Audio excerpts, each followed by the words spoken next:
Los.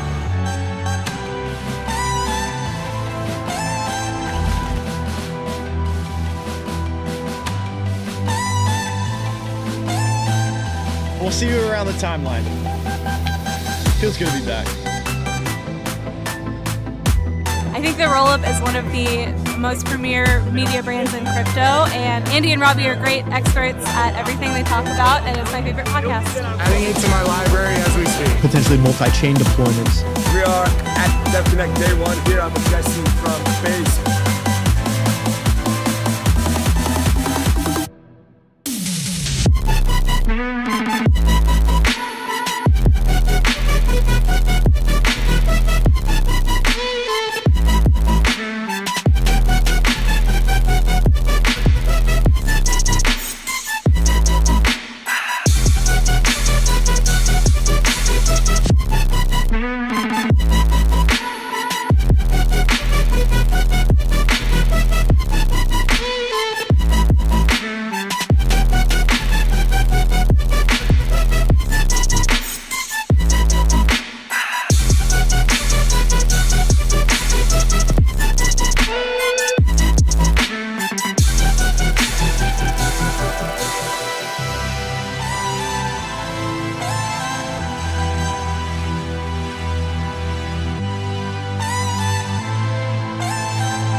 JP Morgan, BlackRock, DTCC, Fidelity, the entire thing was just institutions.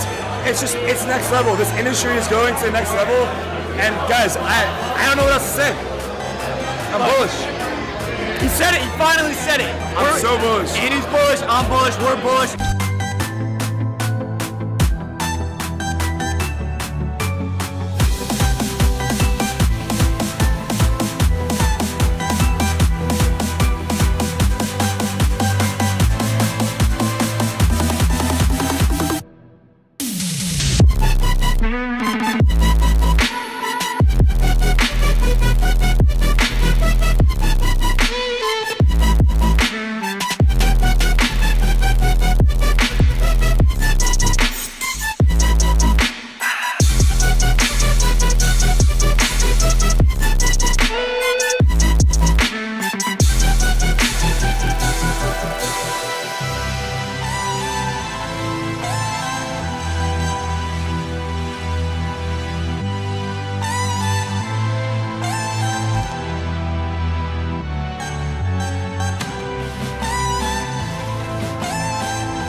Is headed to the top. If we're not already at the top, we're going to the top. We're going. Rollup is my favorite. People from all walks of life, all over the world, all over this industry, come together for the Rollup.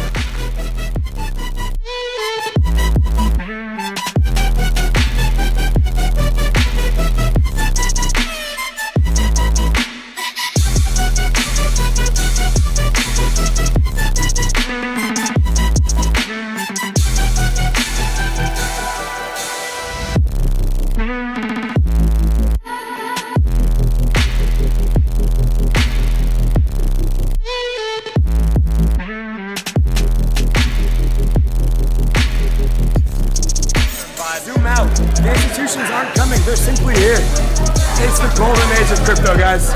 Get right. Let's go. Welcome to the nest. See you on the show. Dun, dun, dun. Market's down.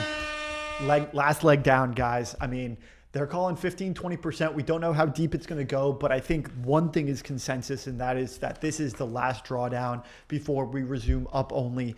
And this is the roll up. We're going to be here down, up, sideways, crab market, bull, bear, doesn't matter. We're going to be here bringing you guys everything that you need to know so that you're ahead of the curve. You guys did not get one-shotted by AI. We are continuing to come at you hard with fresh news, everything that's taking place in the industry. We're going to bring it to you guys right here on the roll up. It is August 11th. We appreciate you guys rocking with us. Go ahead, hit us up in the chat, give us a little subscribe, give us a follow, a like, a comment. We want to hear from you guys. Okay. And so we have a tremendous show. As always, we have Ryan and Matt from Bitwise. These guys are going to be joining us. These are the spokesmen in the suits that are speaking on behalf of our industry with the largest financial capital allocators in the world. We are going to be speaking with them on everything that they're seeing play out in the marketplace right now.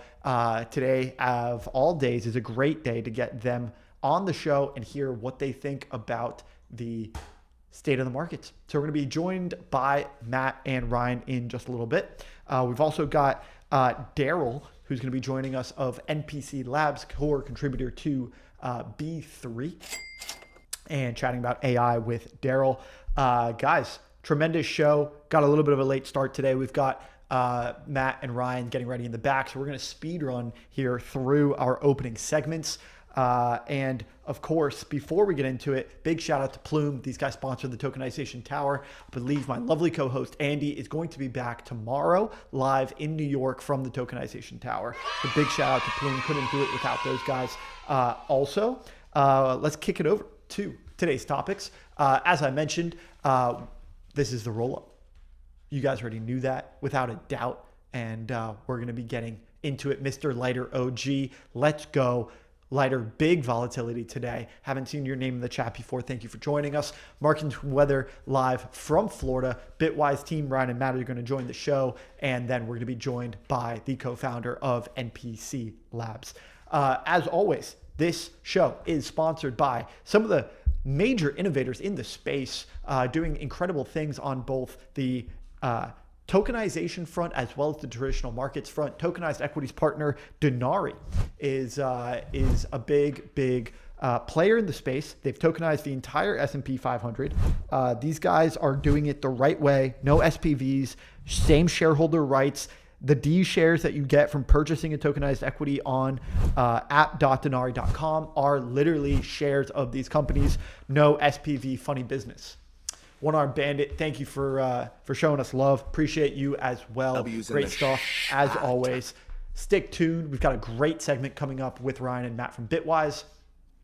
91 degrees here in Florida. Feels like a hundo. Hundo, keeping it a hundo. It is warm out here in Florida. No surprise there. Let's keep things moving along. Before we do talk about markets, we're going to go ahead and give a big shout out to Zama.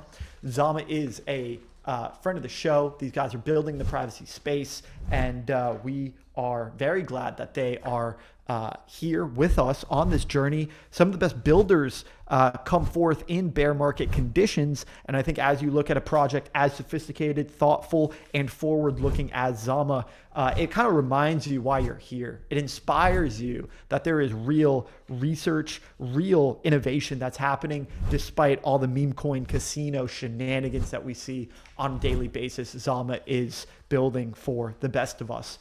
Also, Zama presenting our market segment for today. Privacy technology is re-rating. Market's flat. You know, as I was looking at it, things looked a little bit more down than we're showing here. I do think that we're getting a little bit more of a washout.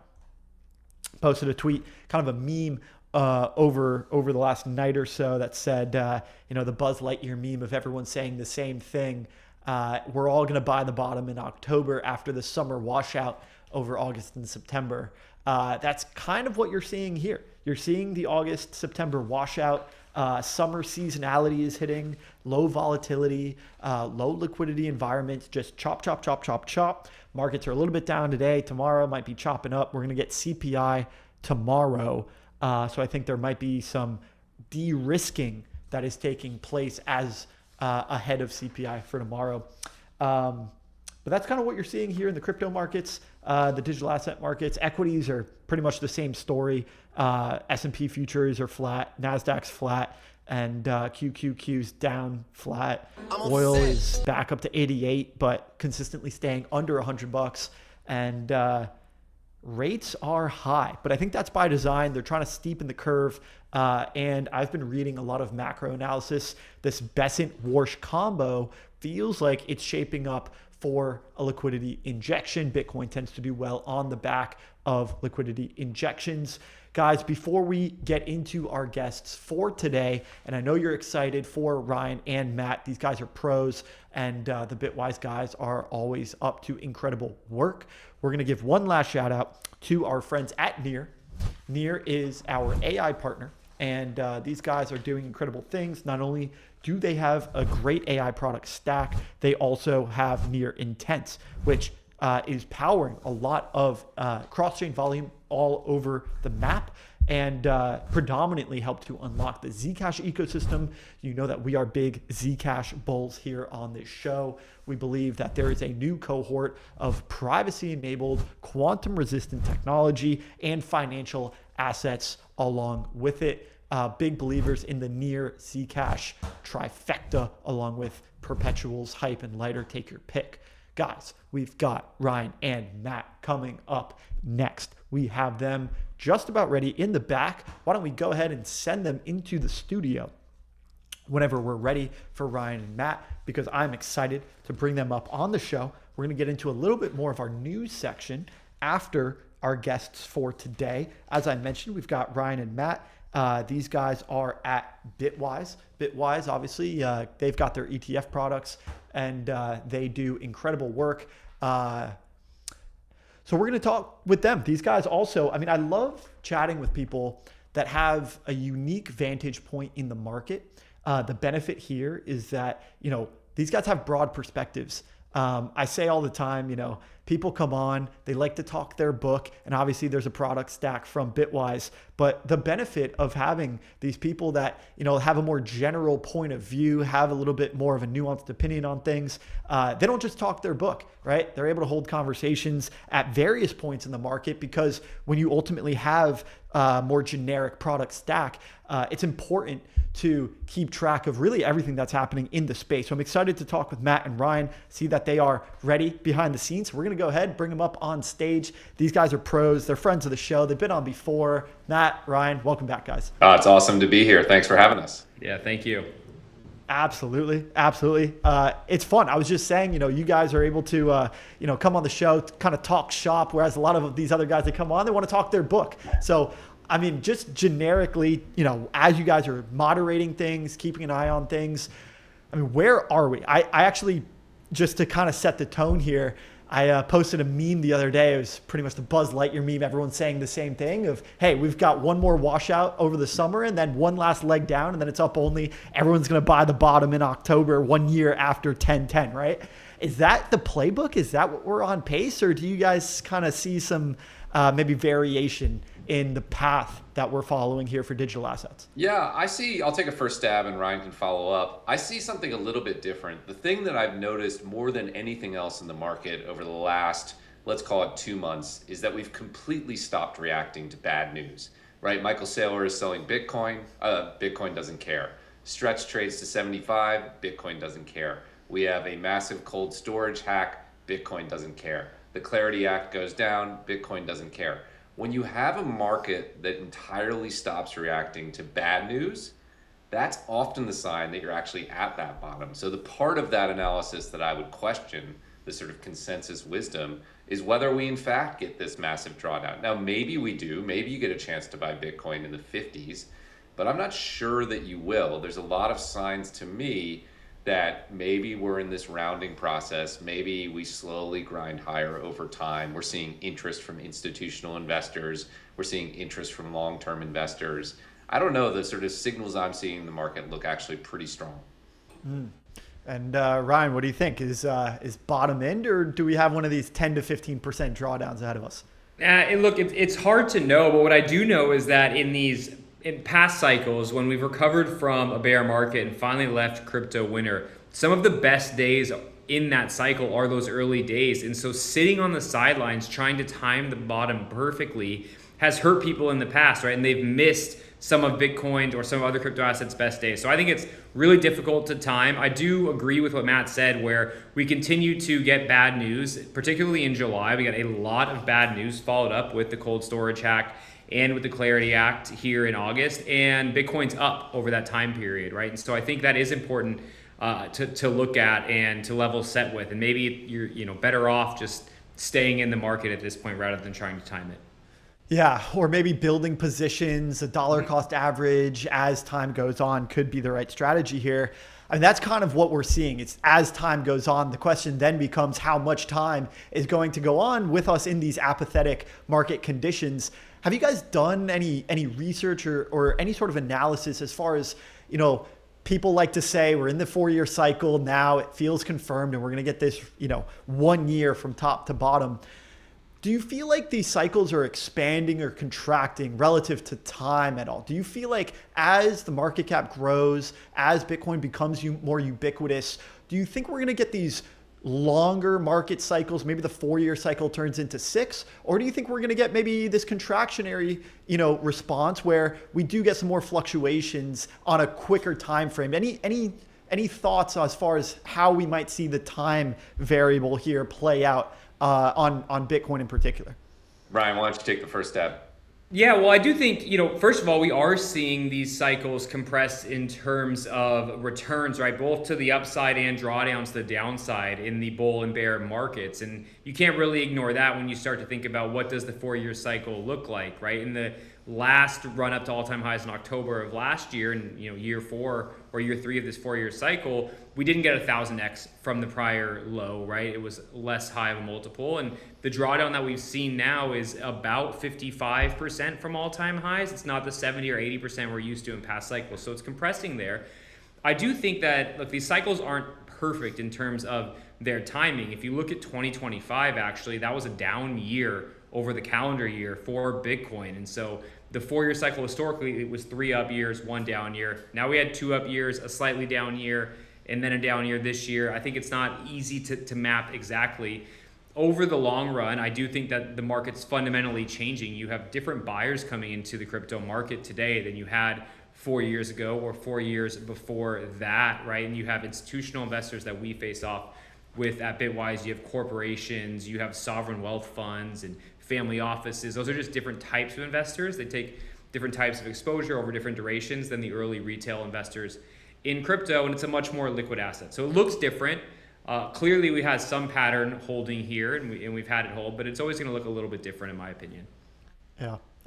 Matt, any thoughts on how long we think these apathetic conditions are going to last? Yeah, they always last a little bit longer than you think. You wake up and there's a massive bull market. I think we could easily, in the right series of circumstance, end up, back at 100K within a handful of months. But I think it's going to take a reasonable amount of time to sort of get the ebullient bull market that we remember from crypto cycles past. I think what Ryan said is very true. We have a new actor in the market, which are these large wealth management platforms, institutional investors, and they move slower than traditional retail crypto investors.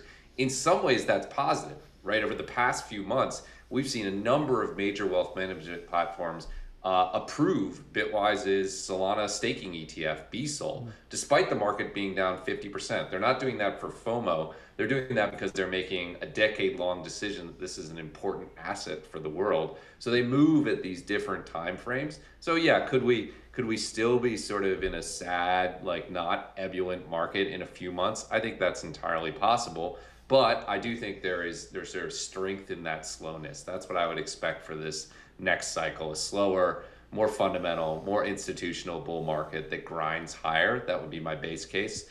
But it depends on how conditions break out. And so just diminishing volatility as we continue because the new net buyers, the new units of liquidity are a little bit more sticky, a little bit more solid than maybe the fleeting retail and mercenary capital that we've seen in previous cycles? Yeah, I'd say a lot more long-term oriented, maybe a lot more solid. These are people who set investment policies and invest for 3, 5, 10 years, right? They don't react on a 3, 5, 10 day basis. They react on a much slower basis. They're institutions that take a long time to turn. We've said this before, but for a long time, our average client at Bitwise allocated to crypto after 8 meetings with us. You know, sometimes you're lucky if you get a meeting every quarter with a professional investor. That means it's a 2-year educational process. So it does just move slower. And I'd add that anytime you inject a new type of investor into a market, that alone lowers the volatility because they just move and zig and zag at different times. So I think the thing we're seeing in this bear market with the market down 50%, not 80%, I think that's indicative of the direction we're going. I suspect we continue to have sort of shallower drawdowns, lower volatility, and more grindy upside. There's still a lot of upside. I think Bitcoin is still going north of $1 million over the next decade or so, but I think it's going to be a different kind of move than we've had in the past. And are these investors primarily taking exposure through ETFs? And what are some of the ETF flows that you've seen as of recently? Yeah, I think ETFs are the primary vehicle. That's how they get exposure to stocks, it's how they get exposure to bonds, and it's how they're getting exposure to crypto. So you are seeing flows into that. Since July 1st, we actually saw strong outflows into these ETFs through the end of June. Since July 1st, we've had relatively strong inflows, primarily into the crypto majors, primarily into Bitcoin and Ethereum, a little bit into assets like Solana and Hyperliquid. That's to be expected, right? Remember, these people were learning about Bitcoin and Ethereum for a 2-year period. They're now making their allocation. And I think from their perspective, majors are likely to lead. I, in fact, think there's going to be sort of a bifurcated bull market where institutional capital is driving assets like Bitcoin and Ethereum higher, and crypto native capital is more focused on revenue generating apps, from Hyperliquid to Uniswap to Aave to Morpho. That's what I expect to see over the next sort of 6 to 12 months. Ooh, okay. I think we will get a little bit deeper into that because I like the bifurcation into crypto native capital. Those capital investors are looking at a fundamentally different asset class than maybe some of the majors that are getting primarily institutional capital interest. Before we move off of some of the ETF investors that both of you have spoken to on a regular basis, I'm curious, are there any catalysts? I know Clarity was sort of taking front and center for quite a while. Is there any catalysts that you or some of the institutional investors that you're talking to, do they have any catalysts on the horizon that they're watching and they're sort of staying on the sidelines until these things happen? Or is it just the regular process of market education that is a slow grind that is ultimately bringing them into the markets? Yeah, I'm happy to answer this one from at least what I'm seeing when we talk to these wealth management platforms or individual advisors. I do think that we're fighting for attention as an industry right now with AI and with these equities rallies. They've obviously performed really strong this year while crypto's been down, and most of these financial advisors or institutional investors are looking at crypto as a small portion of their overall portfolio allocation, 1%, 3%, 5%. And so they spend that much time on it, and they're just not focused on crypto so far this year. I think that's starting to turn as you see the market bottom out and as you start to see some positive news developments. I actually think that the Clarity Act stalling out, and now that we're in this kind of quiet period for Clarity with a vote scheduled, I think that's a positive catalyst. Going into July and August, it was, there's this looming deadline, and if it doesn't pass before the recess, then we're doomed. And now we know there's a vote on the horizon. I think that tells the market that these things can change over time, and they're not they're not such binary events. I also think the macro environment is getting a little bit more settled. We're getting used to elevated oil prices. It's still unclear what's happening with interest rates, but we're getting used to a Warsh-led Fed. Of course, we'll have the the Jackson Hole the speech coming from him later this month. That'll give us a little bit of an indicator perhaps of where we're coming, but he's not really telegraphing, what they plan to do. But overall, I think getting out of the summer period and this uncertainty period, leaving some of this bad news of July and August behind us is a catalyst in and of itself as investors start to look ahead towards the end of the year and towards 2027. I think crypto fits really nicely into those end of year discussions. Yeah, and I would just add, I think some of the biggest catalysts are in places that crypto Twitter is not looking, right? If you talk about Morgan Stanley, Wells Fargo, UBS, and Merrill Lynch, the four sort of largest wealth management platforms, they control about $20 trillion in assets. The kind of catalyst that I think will be a big part of the next cycle, for the majors at least, are Bitcoin, Ethereum, and other assets being added to the model portfolios on those platforms. You've already seen it on a small scale at places like Wells. I think you're going to see it at many other of those providers over the next 6 months. Again, $20 trillion of assets there. If you're starting to get model allocations of 1 or 2%, that's a huge amount of inflows. So I think a lot of crypto thinks about the Fed, they think about the Clarity Act, they think about Reg Crypto. All of those are really important. But many of the biggest catalysts are actually internal to these wealth management platforms that are going to be the marginal buyer of the large cap assets, I think, over the next few years. And I would watch for those sort of small news stories that actually trigger tens of billions of dollars of flows on a persistent basis for years in the future. And I think you guys have, tremendous tabs on those sorts of investors. And so let's talk about this bifurcation in, call it, investor asset class fit, right? You mentioned how the crypto native investor is looking at a more maybe DeFi fundamental revenue driven approach, whereas we've got, some of the more monetary premium assets that are appealing to some of those investors that come from an institutional background. I guess before we get into some of the nuts and bolts, maybe you could just explain a little bit more why you think this is the case. Why have we seen this bifurcation? And then we'll talk a little bit about each of those investor types and asset classes. I think there are a number of reasons. First you start with liquidity, right? I just mentioned $20 trillion of wealth.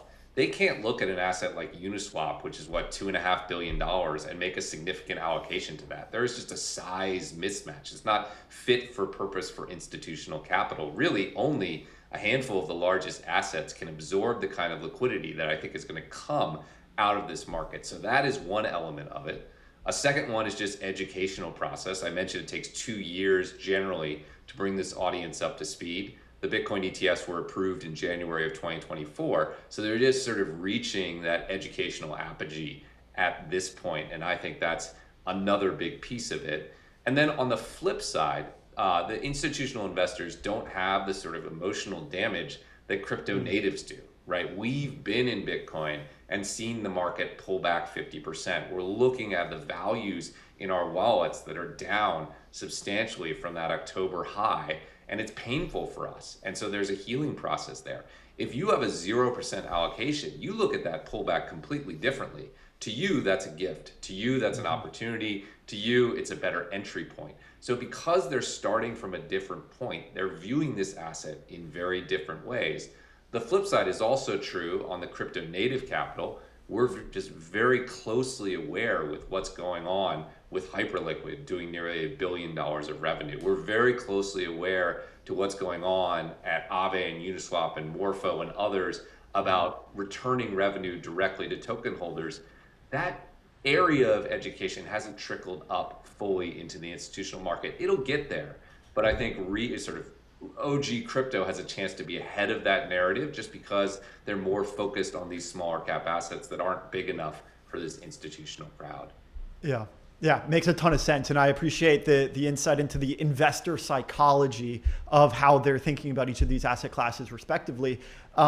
Ryan, I think a question for you here is, I'm curious about the correlations, right? Because, and I'll just sort of take a step back. We've been thinking through this thesis on this show where, with the midterm elections and the Clarity Act, we've been hearing a lot about the national debt and how, it comes from both sides. One spending on the military industrial complex, the other one spending on, programs, entitlement programs. And so ultimately, both sides are blaming each other for spending the money. Regardless, the money's getting spent. And, Bitcoin tends to react to that. Whereas, because the crypto native, the digital asset native asset class has been a little bit more fundamentally focused and driven on these revenues, it feels like that bifurcation has now correlated the altcoin complex with the equities market and how we typically value those sorts of things. Whereas Bitcoin feels like it's a bit more uncorrelated, getting a little bit more into the inflation hedge conversation. Sort of pendulum has swung back over into valuing Bitcoin that way. Curious what you think about, this analysis, and if you're seeing any other pertinent correlations in how these asset classes are represented. Yeah, it's a really good question. I think you're smart to talk about correlations because these investors that we're speaking with think about these things as they're trying to build a comprehensive, diversified portfolio. I also think that you're absolutely right. Bitcoin is trading differently than other crypto assets. Now, they do have some correlation together because a lot of investors do treat crypto as one thing, but they should trade differently. And the reason they should trade differently is that they have different fundamental drivers. In the same way gold has different fundamental drivers, demand versus supply, the need for a hedge against currencies being debased, etc., versus software companies, which are driven by earnings, growth, revenue, technical developments, innovation, etc., right? And I think that you're going to see this increasing divergence between the return of Bitcoin over the next decade versus the returns of crypto assets like Ethereum, Solana, Hyperliquid, DeFi assets like Uniswap. That doesn't mean one goes up and the other goes down. I just think that they're going to trade differently as investors start to think about them differently. I think that Bitcoin will trade more like gold. And in fact, we've seen Bitcoin's correlation to gold increase relatively recently, which a lot of investors a year ago were saying these things aren't correlated at all. I thought they were supposed to be digital gold. Well, recently they've had. And we're seeing of the crypto assets that are innovative technologies and softwares trade more like technology and software. I actually think that's good. It shows that crypto as an industry and as a technology is infiltrating traditional markets and traditional industries in the way it's intended to, and I think it makes sense. The other thing I would say about correlations, which is particularly interesting, is that if you were to tell investors there's this asset class or these assets that have low correlations to other assets in your portfolio, volatility is declining, and it has potential for high returns because it's very early on in this asset's life cycle, they would be screaming buy this thing. Jim Cramer be banging the smash button on his show. But then you say it's Bitcoin or you say it's Uniswap and they freak out and they say, I can't touch that thing, right? And there's alpha there because eventually they will come around to the fact that this is a powerful tool to build a diversified portfolio built for the future, and digital assets are just one of many asset classes they'll consider investing in. I think producers listening behind the scenes, he just ordered a smash button. It's going to be here in the studio in a little while. And I think you're absolutely right. I mean, crypto has this connotation in the world and society. It's just people it left a bad taste in people's mouths as a result of FTX or through one thing or the other. Which is why we call it digital assets here on this show, because people, and I think it was Matt, maybe you were on the show, and I think the last time we were talking about this, how the exports of the industry are completely fine in terms of optics and perception. People don't have a problem with stable coins. People don't have a problem with blockchains or digital assets or any of these things, perpetuals. But they have a problem when you get the umbrella term of crypto. And I think that is some of the market education that you guys are fighting the good fight and going out there and helping to educate the market to arrive at a more sophisticated and mature knowledge base in these investors so that they're able to parse out, this isn't just all crypto. There are some nuances here. Perpetuals and meme coins are different from stable coins and blockchains. Let's kind of treat these things, give them their due. Yeah, I think that's absolutely right. And we have come a long way, right? You now see plenty of headlines that put together the largest institutions in the world and worlds like tokenization and digital assets and blockchain.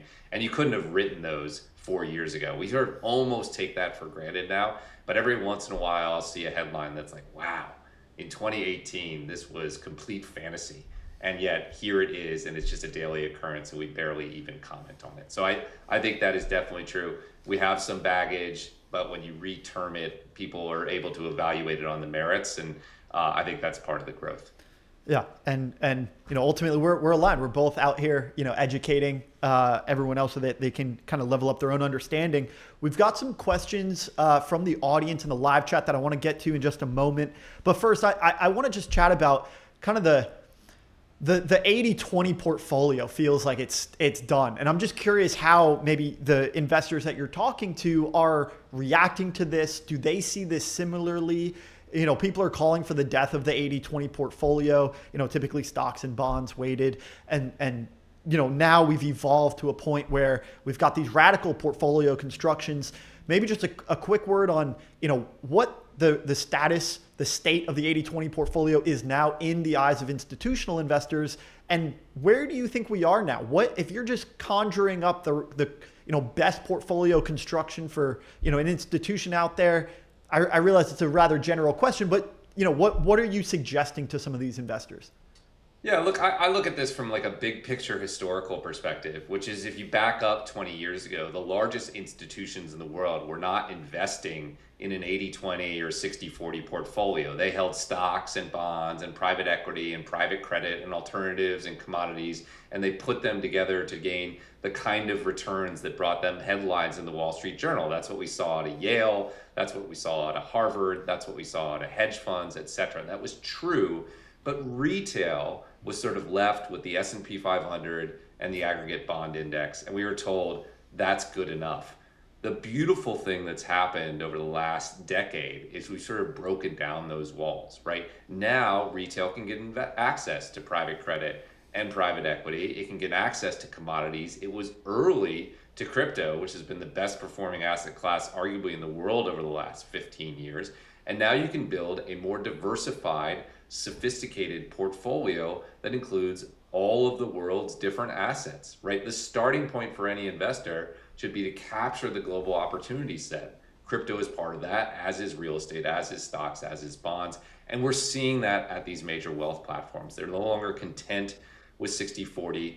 Part of that is because the nature of bonds has changed, but a lot of it is that the nature of opportunity has changed through things like ETFs that make things like crypto accessible in an easy wrapper.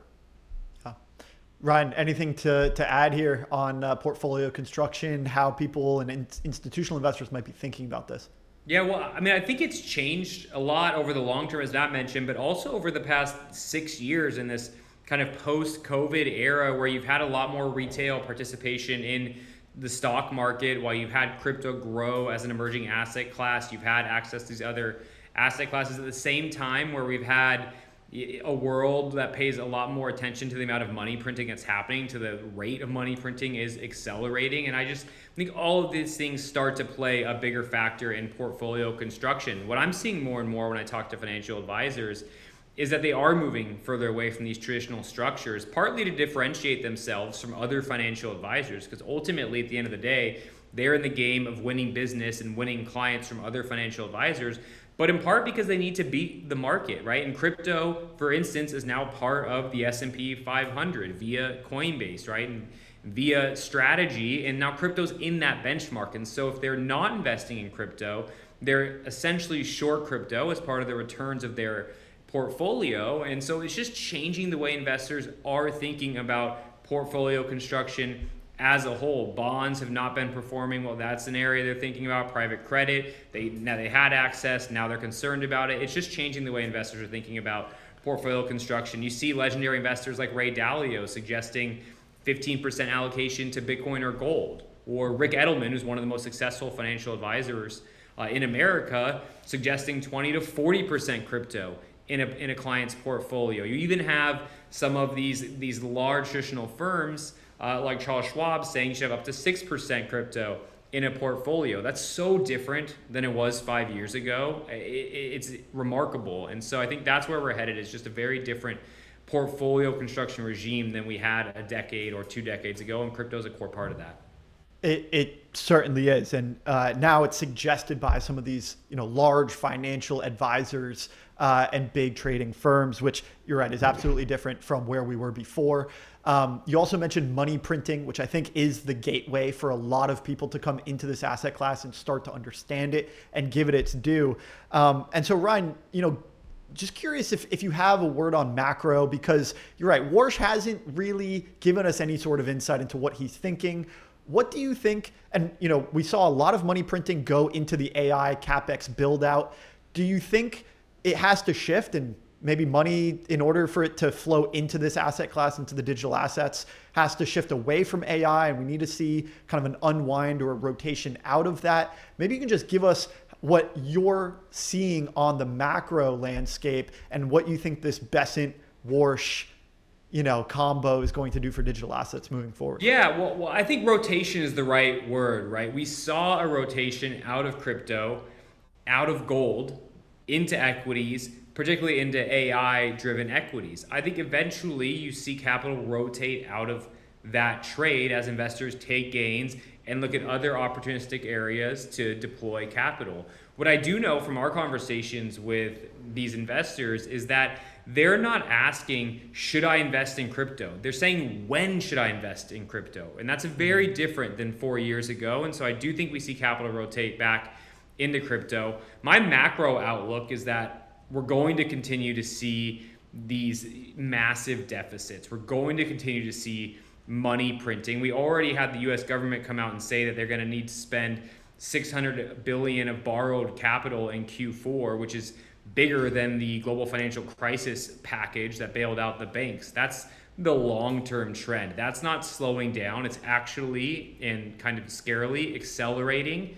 I also think that Warsh wants to keep rates low. You already saw the expectations for rate hikes come back down. I think, as I mentioned before, we're getting more used to elevated oil prices. I just think that the macro is getting less uncertain, and that's making investors more confident in their ability to allocate across different asset classes. I think crypto is one of the ones that benefits from a capital rotation heading into Q4 and into 2027. Yeah, it makes a ton of sense. And we've already seen, this regime intervene in the Japanese currency, which kind of creates some money printing as well. So I think you're right. It feels like the macro, and as you mentioned, had the opportunity to raise rates, chose not to, and so it feels as if this macro regime is starting to evolve into potentially more dovish position. All right, guys, few minutes left. I've got kind of a rapid fire segment here, I guess. We've got some questions in the chat for you guys. First one is from Matt. Matt, which are your investors that you're talking to buying more of, Bitcoin or ETH? Right now, it's still Bitcoin. There is rising interest in ETH. It's been performing well. People are excited about stablecoins and tokenization, but the starting point remains Bitcoin, and we're seeing more flows there. Got it. Ryan, you seeing the same thing out there? Yeah, I think the thing to remember is that if you were on one of these investment committees and you were thinking about how should the 10,000 financial advisors who use your model portfolios start getting exposure to crypto, you would start with Bitcoin. And then maybe you would add some ETH, but it would probably be like a market cap weighted exposure, or maybe you would add some Solana, et cetera. Right? But you're starting with Bitcoin. I think that's exactly true. Yeah. Which one are you guys more bullish on, Hood or Hype? No, you got to go first, Ryan. I'm more bullish on Hype. It's a smaller market cap asset, and I think it's earlier, in its life cycle, and I think it's going to be one of the major benefactors of the next crypto bull cycle. I'm bullish on Hood, but more bullish on Hype. Yeah, I'll take both as well. I think Hype has more upside potential, but I think Hood is a generational buy and hold asset. If you had to tell me I had to buy something and come back in 10 years and be confident that it's substantially higher, I think I would put my money on Hood. I think it's just a phenomenal company executing phenomenally well. Okay. All right. So we got a divergence here amongst our Bitwise peers. Okay. The chat is loving this, by the way. I'm keeping up with what they're saying here. The next one is over under. All right. So I'm going to throw out some. Just go over under, and then maybe we'll talk about some of the rationale as to why after the fact. But we've got 4 or 5 assets here and price targets. Bitcoin, 180K by 2030. Oh, over. Over. We'll be way over. Yeah. Okay. All right. These are all by 2030. ETH, 8K. Ryan? Over. Oh, man. Over as well, but definitely some nuance worth unpacking there. Ooh, okay. We'll note that. Zcash, actually, we got two different ones, both by 2030. One prediction, Zcash 3,000. Other one is Zcash 25,000 by 2030. Under and under. Ooh, I think over and under. Over 3,000, under 25,000. Ryan, why so bearish on Zcash? Yeah. I'm not bearish on Zcash. I just think that you can't have these pretty optimistic price targets for every crypto asset. And I just think that things move slower than we think, right? Like Bitcoin is only trading at 65,000 today, and I think it's going to take a long time for Bitcoin to get to 1 million, right? 2030 at 1 million, I think that could happen, but it's probably going to be a few 100,000. The reason I say that is because I think it takes longer than people expect. And so do I think that Zcash is going to be a good buy over the long term? Yes, I do think there'll be demand for privacy coins. I do think that Zcash is a special asset. I just don't know by 2030. Got it. Okay. Yeah, 2030 is 3.5 years away. So we got some time. All right, you guys are gonna have some fun with the next one. Hype, $500. Over under. By 2030. 10x by 2030 on Hype. 10x. I'm thinking through on that one. That's a $600 billion valuation on Hype. Oh man, I think I'm probably under, but I'm uncomfortable saying that. I'm not sure. Okay. Well, it sounds like it's a close one. Ryan, what do you think? It's a close one. I think under, but it could run above it in between that period. Ooh, interesting nuance. Some big volatility coming. Just curious, and we'll get to the ETH nuances as well, but just curious, Hype, why do you think that, we might get some, sounds like, serious blow off top there with some volatility? I mean, my opinion on Hype is that look what it's done in the face of a bear market, right? Hype is one of the only crypto assets, now to be fair, Zcash is in the same boat, that's done remarkably well given the environment that we've been in. I think once the environment turns in crypto's favor, you're going to see many of these larger market cap non-Bitcoin assets run. And I think Hyperliquid is probably primed to benefit the most given the size of the asset and the growing awareness and popularity of Hype. But as we've seen with many of these newer crypto assets in these cycles where you have these magnificent run-ups, you do tend to get a decent sized pullback, a lot of volatility. And so I think it's going to be, probably like the key asset that displays those properties that we've seen displayed in things like Solana previously or Ethereum in the cycle before that. Yeah. Yep. And just to add a nuance to my comment, because I'm realizing a mistake. Of course, because of the buyback, the total market capitalization could be substantially lower even at those prices. So I think that's the challenging mechanism to consider.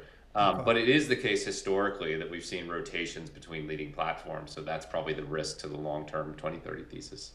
And similar, point to that is competition from, within the sector. The next one here is Lighter. We've got one for 30 and the other one for 50, which would be insane. But what do you guys think about Lighter? There's a lot of people at Bitwise that are bullish on Lighter. I will say that. It's something that we've talked a lot about across the research and DeFi teams. I think Perpetuals is going to grow, remarkably over the coming years. So I think Lighter could go above. Look, it'd be tough, right? All of these assets can't have these massive run-ups is my general opinion. So could Lighter be a winner in this bull market? Yes.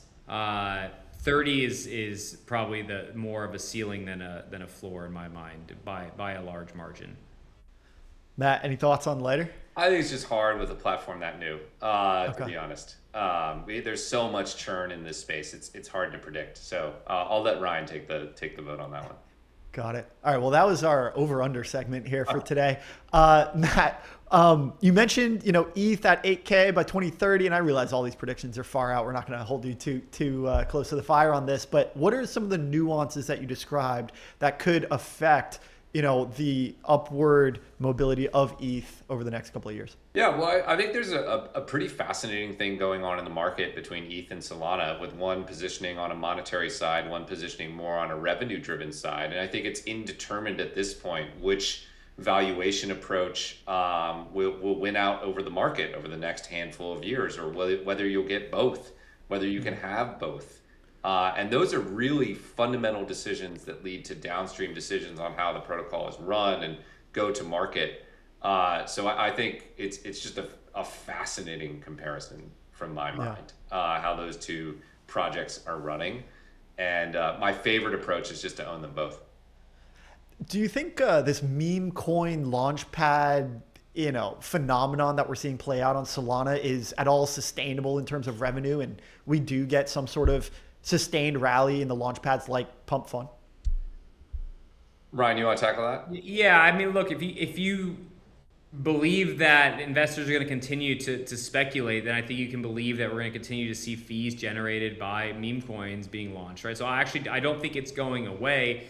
My hope and my general thesis on Sol is not centered around the meme coins, right? I think that is a short-term tailwind that will be surpassed by things like tokenization of equities, which is a significantly larger market than meme coins and has a much bigger TAM than meme coins. And so do I think that it's sustainable to be the only driver? Absolutely not. Do I think it will play a role in the short term and will still be some sort of a factor long term? Yeah, I do, because I think whether it's with options in traditional markets or other types of derivatives or perpetuals in crypto or meme coins, right? What we've seen is that retail investors love to speculate, and I think we're going to continue to see that for years to come.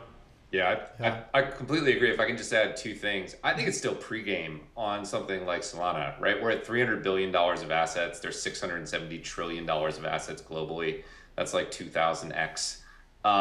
We're a week away from Red Crypto being introduced, give or take, which will clarify how tokens can raise capital without triggering SEC compliance. When you take something like that in a mature regulatory state, and you combine it with the kind of launch platform we see on something like Solana and entrepreneurial ideas, I think there's an explosion of possibilities in that space. So I do think pregame is sort of the way to think about it, and it's doing exceptionally well.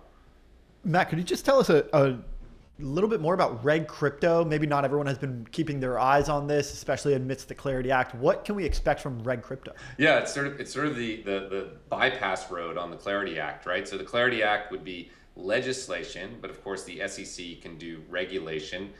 They've said, they've come out with rules already in terms of taxonomy between the CFTC and the SEC. That's also in the Clarity Act, but they're acting on it on a regulatory perspective. What we expect in the next week is sort of the first draft of the Reg Crypto rules.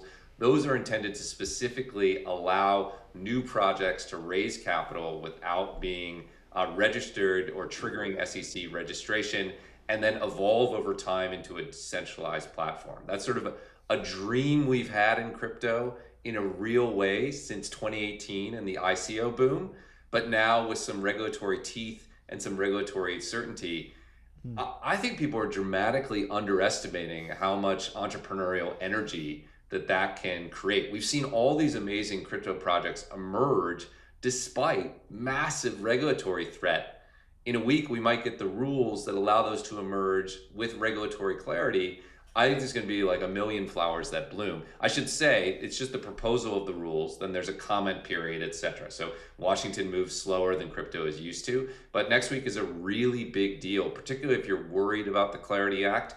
The SEC does have a lot of levers it can pull for the next 2.5 years, at least, and it looks like they're going to pull them. Okay, big week next week. We're going to keep our eyes on that.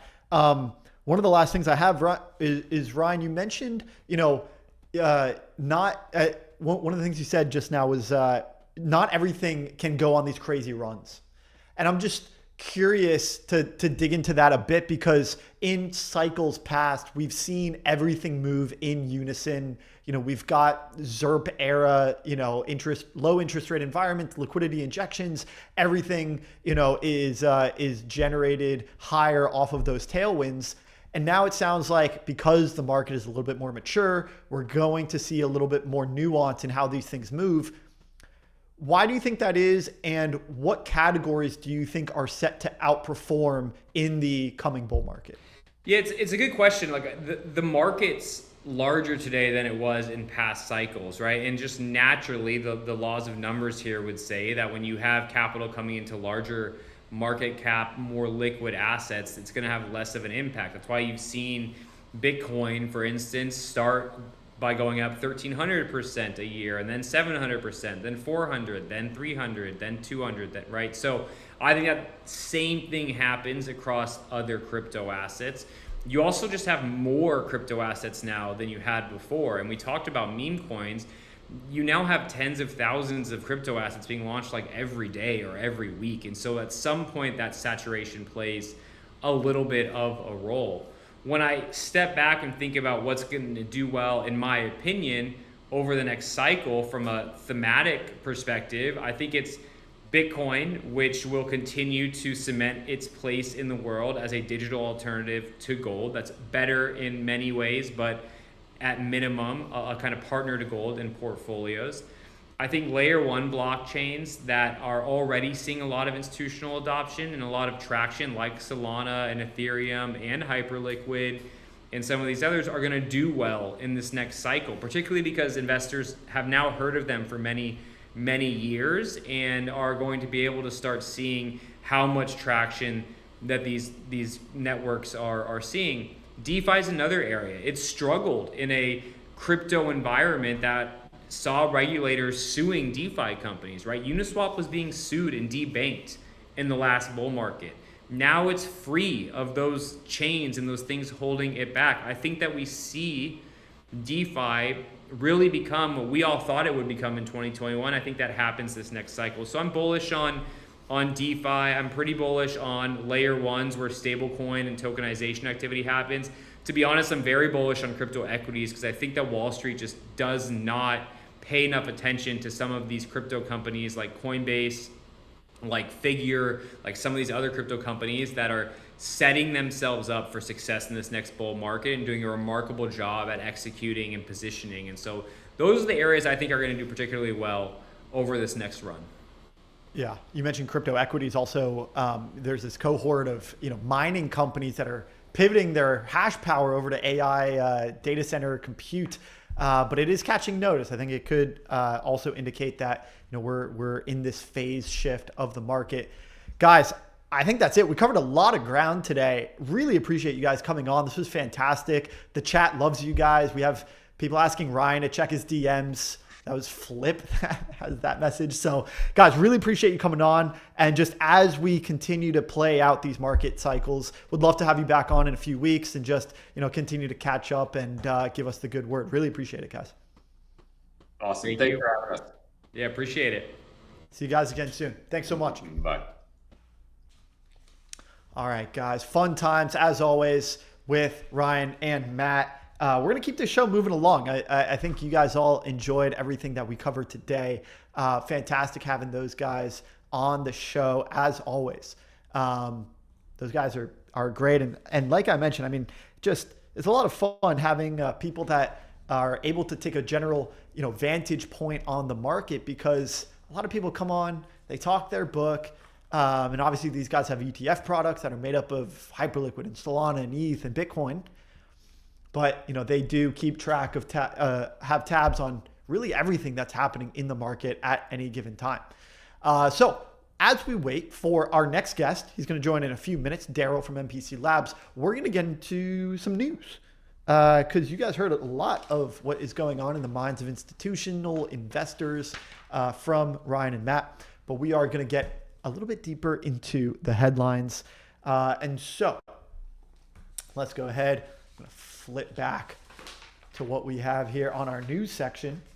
We're going to start with Anthropic signing. And this is actually just what we ended off with Ryan and Matt. As you heard Ryan express some bullishness on crypto equities, talking about Coinbase and Figure. That is, these are obviously public companies, but have their businesses in the digital asset markets. a lot of infrastructure, a lot of exchanges. Strategy takes up a lot of the attention when it comes to, what these companies are doing in the public markets, but there are a lot of crypto equities out there as well. And there's a cohort of these companies that have typically built out this infrastructure for mining. Bitcoin, the rise of proof of stake has sort of taken a little bit of steam out of their sails, but you have Anthropic here signing a massive deal, $9.1 billion, 20-year deal with Bitcoin miner Riot Platforms to secure AI compute capacity. And so obviously Anthropic needs compute in order to process tokens and serve those tokens in the form of intelligence to their end customer. And so obviously they can get, they want this compute. They need to get it any which way that they can. And they are resorting to Bitcoin mining companies, which already have the big electric power grid build out in rural areas all over the world. And they can now contribute a lot of this hash power, a lot of this compute power over to the AI complex as well as the Bitcoin complex. And so we're going to see these things go hand in hand. This thing is not slowing down. It got started with Bitcoin. Now they find themselves in a very favorable position to serve the insatiable demand for AI compute and tokens. So very cool to see actually Bitcoin companies, and I think this is also a crypto equity, if you want to call it that, now getting into this business. Big partnership with Anthropic. I would continue to pay attention to this category. We also saw NVIDIA's Jensen Huang go on CNBC, do this big announcement with 6 of the largest capital allocators in the world and talk about allocating capital to the infrastructure build out. We talked about how the supply chain is downstream of the AI bottleneck trade, data centers, real estate for these big compute stations are becoming the bottleneck. And Riot Platforms is doing this. For more on that, I would recommend checking out our episode with Matt Siegel. This was our AI Super Cycle last week. Should be on YouTube now. And we talked all about this. The Van Eck guys have a product that does track the miners that are public in the markets. So let's keep moving. We've got a tweet up next from Tulip King, and he is talking about half of the bifurcation that Bitwise, Ryan, and Matt were talking about. On one side, you have institutional investors that are looking at the asset class, digital assets with a monetary premium. There's really just 3 that come to mind. It's Bitcoin, ETH, and Zcash. And obviously, with varying degrees of influence there. And then on the other side of this bifurcation, you've got the revenue generating applications. These are the assets that the native capital allocators are taking a little bit more of an interest in. And you have Tulip King, just nice, firmly placed in that native category, looking at these revenue generating applications, says, this is where to allocate, and you should be shorting the unprofitable L1s that aren't monetary assets. He's probably talking about ETH there. I wouldn't get too tied up in shorting ETH. You guys know I'm an ETH bull. I think it can catch a significant tailwind and rising tide from tokenization, RWAs, and generally just the onslaught of assets that will be tokenized. ETH is the blockchain where a lot of those assets end up. So I wouldn't get too heavy-handed on that short, but there are other unprofitable L1s that are out there that aren't monetary assets. Bitcoin, ETH, Zcash are the L1s that might not be profitable, but have a little bit of monetary premium.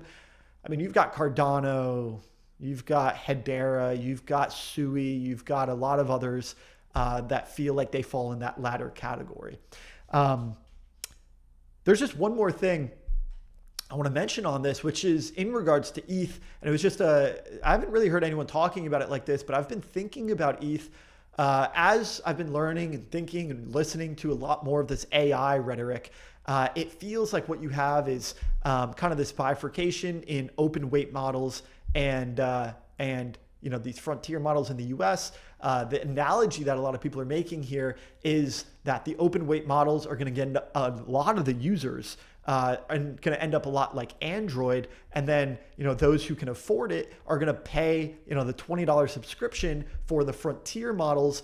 even if the intelligence difference that they're using it for is negligible, they're willing to pay the $20. It's easy, it's comfortable, it's what they know. It's the reason why we all have iPhones and not Androids. If you have an iPhone, even though an Android would be perfectly sufficient in getting the job done, regardless, it kind of feels like ETH is Android. It kind of feels like Solana might be Apple and ETH might be Android. I don't know who is Apple actually, but it kind of feels like ETH is going in the large user base, large amounts of adoption, but very low monetization. Android obviously is exactly that. So just a little bit more of an ETH thesis that I'm playing with. It's not particularly bullish for ETH, the asset, but always got to challenge our assumptions here. We're going to get Daryl up in just a moment. We're going to finish setting him up. Let's go ahead, move to our next tweet, maybe even fit in a daily equity segment. Before we do, let me tell you about 1inch. These guys are doing incredibly well with their shared liquidity protocol, Aqua. Big round of applause for 1inch. These guys let you approve one wallet balance to back multiple positions at the same time across pairs, ranges, and chains. You're not going to split your tokens. You're not depositing them, but you're not leveraging either. These things stay in your wallet. It's a totally different way to provide liquidity, and you keep your liquidity active in more markets than before. So 1inch is doing really cool things, very innovative when it comes to the liquidity provisioning market. Big friend of the show, Nerolf. The Nerolf lore with the Rollup lives on. Nerolf is an incredible researcher and very thoughtful personality on the timeline. And so he describes fake world assets. We've been hearing a lot about real world assets. You guys hear about that a lot on the show. But what is fake world assets? It's like an NFT gadget gotcha open to everyone. It's like the NFT. They're trying to bring NFTs back, right? So basically depositors add both an NFT and some ETH. Then if you pull that NFT, you either keep it or you take 85% of the ETH. It's like a liquidity pool with NFTs. So let's scroll down a little bit. We'll get into the nuts and bolts a little bit more with fake world assets. Nerolf, great thread here, talked about how 85% of the pools are in this ETH backing. You can claim 85% of its ETH backing, or you can claim the NFT. NFT depositors pair assets with ETH backing, earn acquisition fees, and influence draw probability, right? So it's kind of like opening a pack of these NFTs as well. Probability design means higher ETH backing lowers the chance an NFT is selected, creating a trade-off between protection and acquisition likelihood.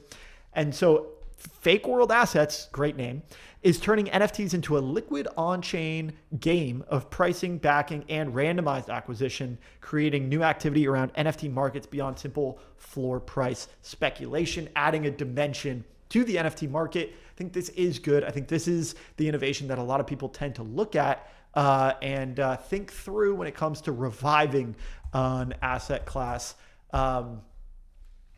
such as NFTs. Let's continue. We've got a little bit more that we're going to cover here in these tweets. As always, guys, check out Nerolf. Great explainers, great education in the market, and great way to keep up on everything that's happening in the industry and keep your thumb on the pulse. Nerolf doing a fantastic job. Big friend of the show. And give him a follow. Tyler here, again, keeping on our NFT train, says that you all minted out a Coal Ethereum NFT project in the year 2026. That's 44,000 in supply. We don't have to spend too much time on this. Apparently this guy's a scammer, but he got his recent NFT minted out, made $1.5 million, and we don't know what's going on there. And so that's what's going on. We're going to move off of this because not much more to cover here. Don't want to give this really any more due. Pretty surprising that, this guy scammed apparently and now has a new project in which it got minted out. So, maybe there's more to that story that we will find out over time. This is something I wanted to cover because it is actually a real problem that we're seeing unfold in real time. Tokenized equities are becoming just very fragmented. And so this is something that we're keeping an eye on. Because we saw this when it came to stable coins. I think there is going to be a big play when it comes to the user experience of this, the abstraction layer of this. We're going to see decentralized exchanges and AMMs sort of aggregate all of these tokenized equity forms and then put them into a format that is more digestible to end users, the investors that are ultimately going to be buying these securities. But this is what is getting built out in real time. Thankfully, we have some experience as an industry with building out solutions for fragmented assets, right? We did this with stable coins. We did this with wrapped ETH, staked ETH. As we built out more of the multi-chain, on-chain economy, we ended up with abstraction technology that is able to make a very nice and friendly user experience despite having different assets across chains, right? And as I'm sure you guys know, having an ETH per se on, let's say, Optimism isn't the same as having an ETH on Robinhood or Arbitrum. Similarly, because there's different security principles at play here. So similarly, having NVIDIA on, Optimism is going to be a fundamentally different NVIDIA than having it on Robinhood chain. The one caveat here, and we're going to get into our daily equity segment, is that I believe Denari is able to basically use this ubiquitous format across different chains, which makes it really interesting. Before you buy these tokenized equities, just know what you're getting into, because you don't know really what is underlying this tokenized asset. You don't know if you actually buy a share in the SPV, buy the actual equity like a D share or a native issuance of a share, or buy simply a token with no fundamental value at all. So know what you're buying. And I do believe that, this is a problem, but it's an opportunity for one of these abstraction protocols to come in and really put together a nice user experience solution for all of these, the fragmentation of tokenized equities. I think it's a real opportunity that we're going to see play out very soon. Guys, we've got one more tweet. It is our daily equity segment for today, powered by Denari. Let's go ahead, get into it, and then we're going to bring up our next guest, Daryl from NPC Labs.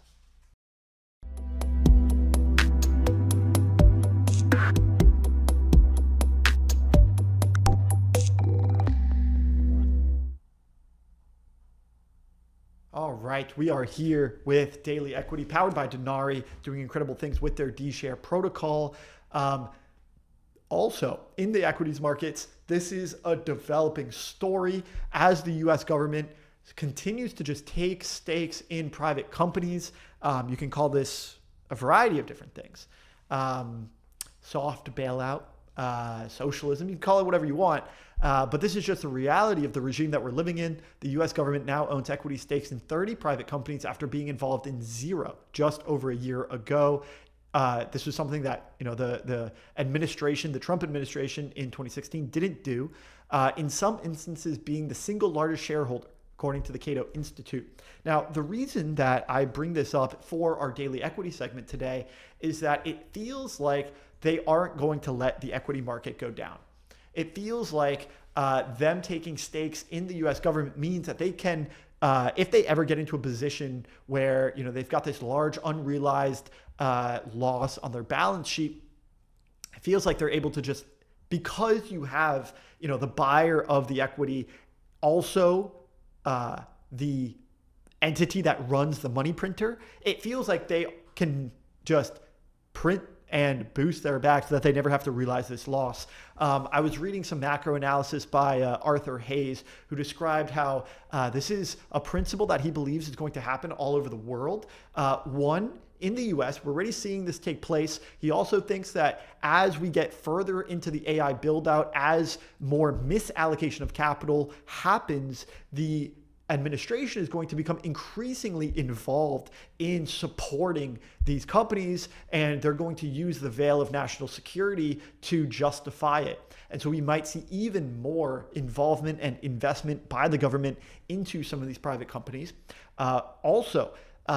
Because we're seeing overseas some currency intervention, there might be a scenario in which And the example right now is Japan, because the US just intervened in the Japanese yen market, which is that they're going to try to repatriate a lot of capital in Japan and use it to boost up the Japanese markets. And there's a lot of nuance in that as well. That's one of the strategies actually as of today. I saw Arthur just release his Yen Quake article. Arthur's a complicated character in digital asset history, but I tend to really enjoy his macro analysis. Guys, thank you so much. This has been the Daily Equity segment powered by Denari. We are going to get our next guest on the show. So let's go ahead and go to a quick little coming up. Yeah, I don't think we need a standby. No, we're rocking and rolling, guys. We're pros back here. Big shout out to the team behind the scenes. We got a ton on sound effects. We got Leo on the ones and twos on OBS. We got Meg. We got Nero in the chat. They're clipping. They're posting. And we got Alex doing whatever he's doing. Who knows what that guy's doing? Much love, Alex. We love you.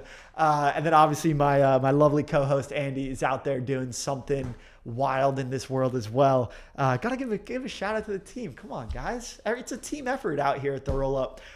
Let's get our next guest in the back. He's been chilling for a while, and I think we're gonna have a fun chat with Daryl. Let's give Daryl a little. Yeah, let's get Daryl up. Let's get him moving. And obviously, big shout out to everyone here in the chat. I think we got some new faces here. Yep, big shout out. Shine 00, friendly face. You're not new. You've been here rocking with us. The lit hype ratio is absolutely cooking. Lit hype at highest level since March. Solana Seeker phone is built on Android. LOL. One Arm Bandit. Appreciate you being here with us as always. And also thank you for the donation. Big moves. Much love. Figure HELOC holder here. I think that one's going to do quite well as an RWA, as well as we had Ryan talking about Figure the public equity on the public markets. Wow, I'm reading the chat. Some absolutely wild conversation took place. Believe in something. You guys are talking about psychedelics on the stream. Embarrassing.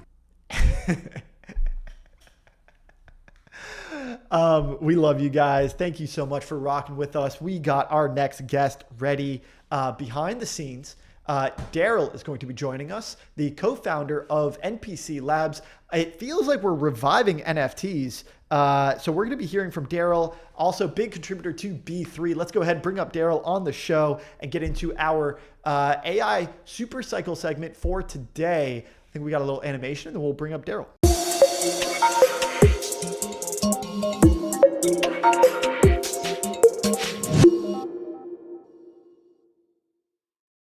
Welcome back to AI Supercycle, our premier AI show, airing every single week, presented by Near. We cover the ins and outs of decentralized AI, privacy, and the future of this massive technology.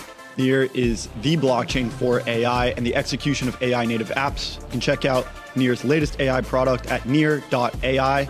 Now sit back, relax, and enjoy the show.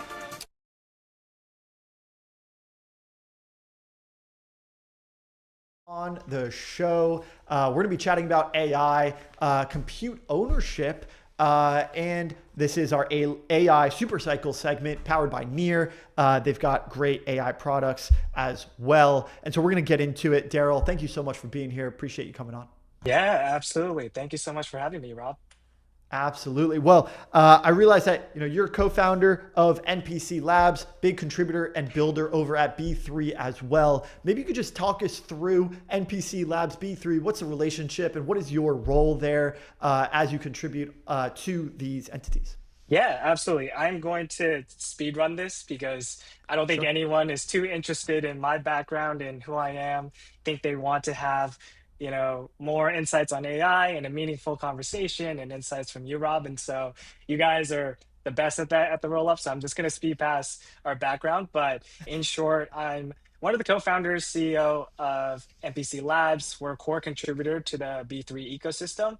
And today we are super excited to talk about B3 IQ, which is our newest product that is our take on the compute space and essentially giving anyone the opportunity to own their own AI hardware, NVIDIA chips specifically, because those are quite hard to get these days. Yeah, and I saw Jensen give this. There was a panel discussion he did on CNBC, and I think he followed it up with a Twitter article just today or yesterday talking about this partnership that he now has between NVIDIA and some of the largest capital allocators. I saw Goldman Sachs, BlackRock, Blackstone, KKR, Apollo. We're all up there talking about how they will be contributing financing to this AI data center build out.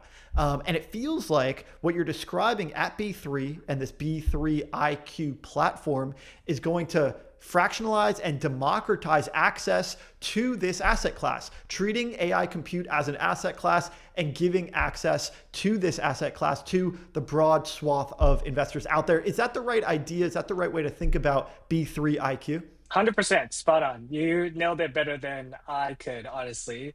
But just to give you it in our own words, I think this idea of owning your own intelligence, owning your hardware is just starting to take off and gain more mindshare recently.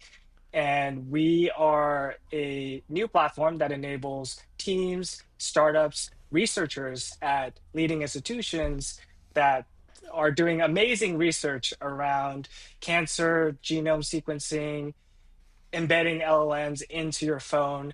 But I think part of the problem and the challenge they have is like very, very limited budget. And so renting doesn't really make sense. And so our platform gives anyone from larger teams to individuals this ability to purchase, manage, and also monetize AI hardware should they need to, or when they're not using the machine. And I think it ties back into what you said there, Rob, around fractionalized ownership and democratizing access. We talked to a lot of startups in the space, and the demand for compute right now is extreme.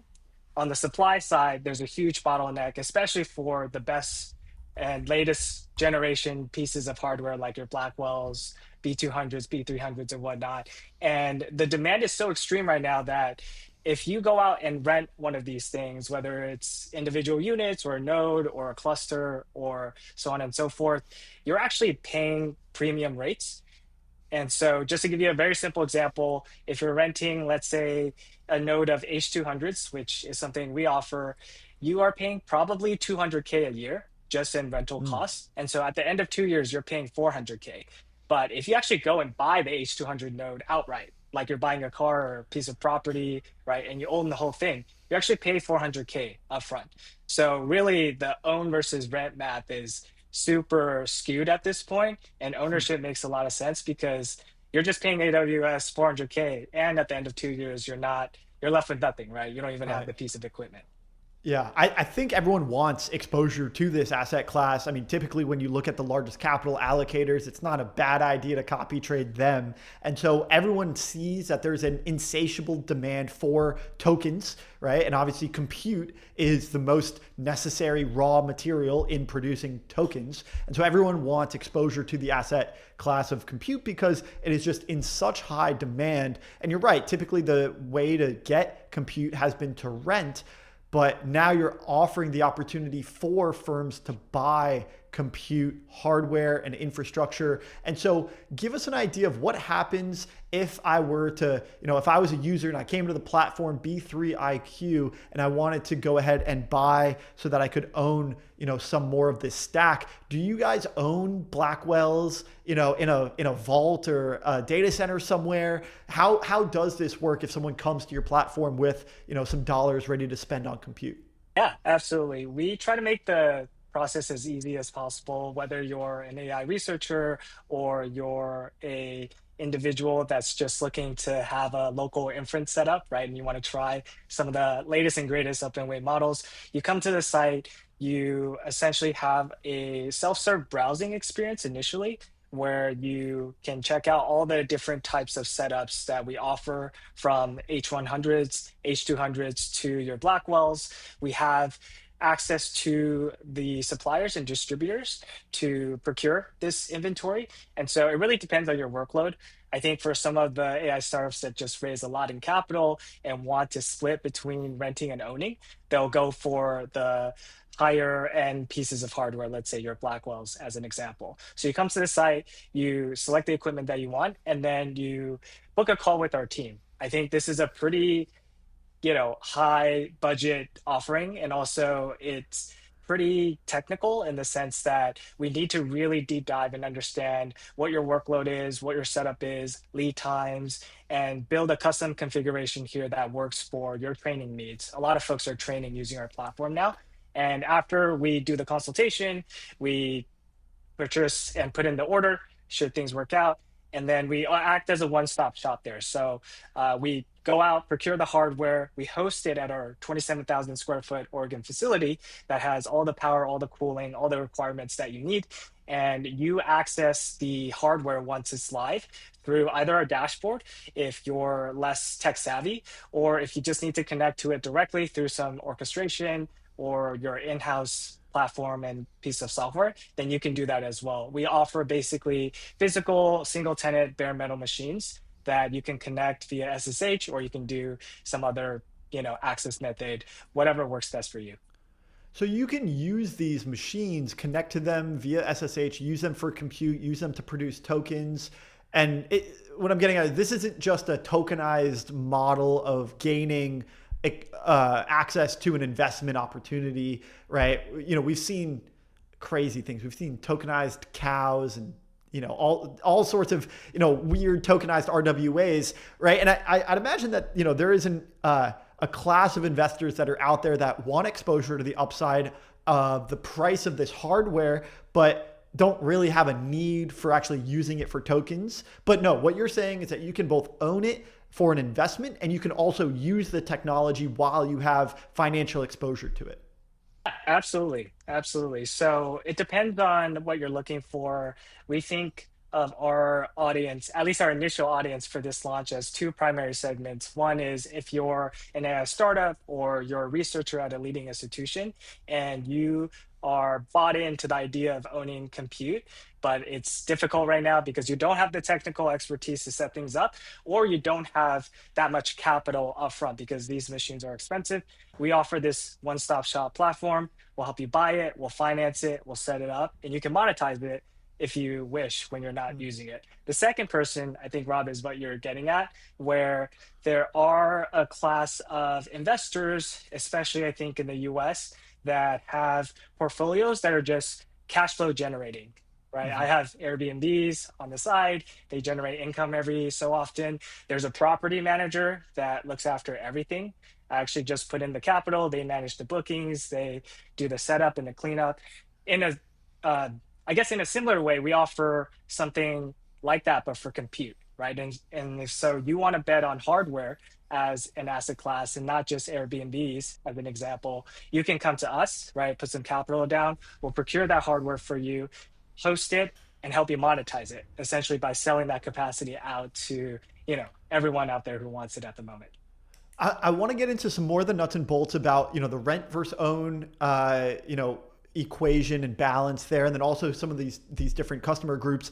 Before we get too much deeper though, I just want to catch up a little bit on B3 because we did have Victoria on the show. I want to say, maybe it was a year ago at this point, but quite a few months ago, and it feels like a shift. If I remember correctly, there was like this NFT gaming component. And so maybe you could just describe the evolution of B3 and MPC Labs.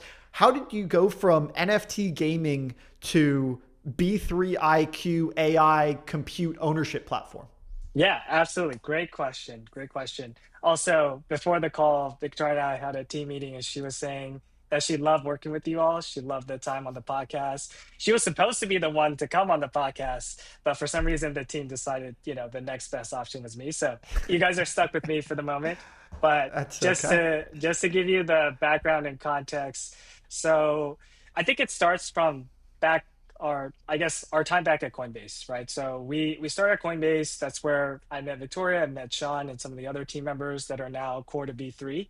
And we were always working on NFTs, infrastructure problems at the company, new bets. And when we left, we decided to take essentially that expertise and apply it to gaming. That just felt like the natural fit. We were all gaming nerds. We all loved the idea of maybe playing a game that you enjoy and also monetizing at the same time.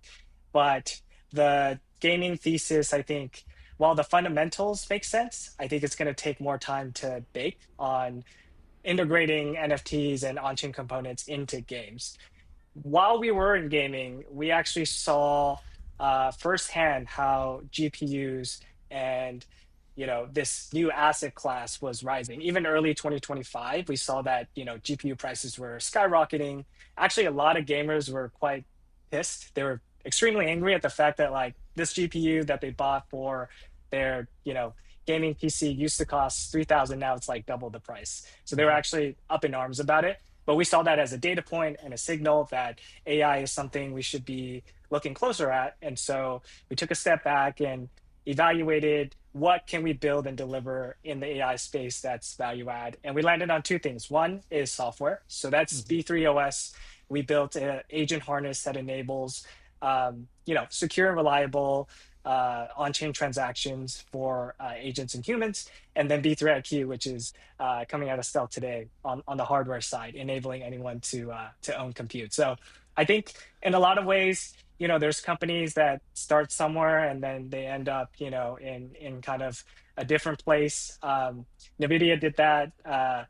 Slack did that, right? I was going to mention, it sounds very similar to the NVIDIA story of starting in, hardware for gaming, which was what GPUs, right, were predominantly used for. And now, obviously, we've got this very, very big use case for GPUs in AI. Yeah, absolutely. I think the thing that sucks, just talking off the cuff about gamers or being a gamer, you're kind of always, you're like at the forefront of something, usually at the front of all these tech trends, but you're kind of like the guinea pig where once it works for you, then all the other, builders and all the other use cases pile in. And then gamers always seem to get the short end of the stick, right? Like they tried, experimented on, but they get a worse user experience at the end of whatever tech trend is going on. It's like the bands who get famous and then they change their music style. It's like you want the guys that are underground. That's where all the culture is. Yes, absolutely. Well, it makes sense, and similar trajectory to NVIDIA. I'm hoping it reaches similar scale here for B3. And so let's talk a little bit more about what you anticipate from some of these customer segments, and walk us through why we might choose to maybe just some of the metrics and the math here about kind of the you mentioned $200,000 in rental costs, $400,000 to ultimately rent to own or upfront costs here. Walk us through some of the math in terms of a user that might be coming in. They're looking at, $20 a month or $200 a month for some of the pro models. In those cases, does it make sense for them to go ahead on B3 IQ and, own? Are you looking for more of a broad distribution play, or is this primarily a corporate offering that you're looking at for, some of the companies that are, token maxing through these model APIs? Yeah, I think you bring up such a great point there, Rob. I think there are large enterprises and folks that are on, Claude Max or Codex Max or whatever ChatGPT calls their plan today, that are essentially getting great deals, right? They're getting fantastic deals to prompt Claude or prompt Codex, a million times a week, right? Because these companies ahead of their IPO are subsidizing the crap out of these programs. So in a way that makes a lot of sense. I think what people often underlook or underappreciate is there's still a cost to using these centralized API providers if you're just a user and a consumer of inference, and that cost is your proprietary data, right? And so if you're a personal user like myself, I'm giving Claude my deepest, darkest thoughts. I'm also giving Claude my personal health data, right, to track my risks, and my family's health data. And so I think from a consumer perspective, I'm fine making that trade-off, paying $200 a month for Claude to be my therapist plus my physician. Fantastic. I think when you're a company, small or large, the opportunity, or I guess the potential cost of leaking your proprietary data information that I think is pretty significant. And it's something that people are becoming more and more aware of over time. And so the viable alternative is using open weight models that we all know are getting better, if not, exceeding on certain dimensions and workloads. And the way to use those, you can rent from, an open router, or you could just install those on machines that you own, right? And going back to the calculus of owning versus renting, if you can combine a machine that you own and it's cheaper than something you would rent on a long-term 5, 7, 8, 9-year basis, then really it's kind of the best of both worlds. And that's what we offer to someone who's looking to, reduce, I guess, token maxing, and also push forward what we're calling private inference and owning your own intelligence. And so there's the value proposition of this is twofold for the customer segment that is looking to actually use this hardware. There's the one side, which is the investment proposition. Owning rather than renting actually leaves you with some principal at the end of the day. And there's also this private inference or local inference, although it's not local, but private in the terms of your data not getting leaked. And so am I correct in saying that one of these frontier model companies, if I were to use Claude or ChatGPT, I have to use their stack? I can't run those models locally on my own hardware? So Frontier Labs, no, they don't publish their weights, and they don't allow you to install them on your MacBook or local machines. Open weight models, you can, although it doesn't go beyond that. Only the weights are published, so there's still some risk there inherently. I would say in the future, I expect OpenAI and Claude / Anthropic to have a mix of maybe closed source models for frontier tech, right? Frontier workloads, and then open source models for everything else, because it's going to be really hard to compete with these Chinese models and even Thinking Machine, right? That came out with something that's just as good, if not better than Fable on certain dimensions. I think that's a really good point. Thinking Machine being the US open weight alternative. And so, yeah, and just one more thing I'd throw in there is that we may see these frontier model companies with open weight, closed weight models that are available, but then also potentially even internal models that they are choosing not to release open or closed for public use. Whether reasons for various reasons. To your point there, Rod, they might release their own hardware, right? They could be releasing laptops, local inference boxes, phones. I know OpenAI has still been exploring that. So there's different ways, I think, for them to get their models in front of the right audience. Absolutely. And so there's this private inference that you can run on your own stack, that you can pair along with these open weight models, potentially save on compute as well if you're token maxing on these frontier models. And then also, the investment upside that could come from owning the stack. That's kind of on the segment that is going to be using the hardware. As if we were to jump over to maybe, the investors that are looking at this purely as an asset class and potentially even, a passively generating yield, passive income asset class, can you just walk us through the math? Like, what is the current, yield that someone can expect from owning a Blackwell or, kind of one unit of compute? Yeah, absolutely. So I'll try to simplify this as much as possible. And people have detailed questions, ping me, call me, text me. I'm available anytime. But let's just take a very simple example. Is there actually a way for me to share my screen? Or yes, you can. It's going to go ahead and share your screen here in the studio. We sometimes we do this on the fly. So, all right, I see your screen there. Just give our producer a moment to pull it up. I don't know, Ton, do we have some elevator music or something that we can play in the background? we might have something for these little transition things that happen once in a while. I put you guys on the spot, so I should have prepared this earlier, but I think it's a great question. I want to make sure I answer it. Okay, I'm gonna give you a heads up when we do have. I hear a little bit of music playing in the back. It doesn't sound like elevator music. Let's go. Okay. There we go. Now we're getting somewhere. All right. I see our producers. It's kind of it's probably what Ray Dalio was playing in Ibiza last night.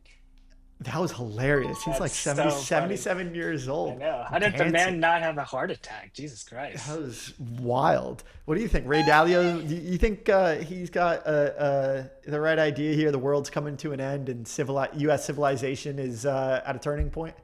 It's easy to say that when you're Ray Dalio, you know. It's even if the world, I guess, goes into a turning point, he'll be fine, right? But what about the rest of us? I mean, it's such doomerism. I don't know.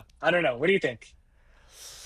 Oh man, I mean, you can see the infinite money printing writing on the wall, right? So we've kind of chosen to opt out into the Bitcoin and gold economies.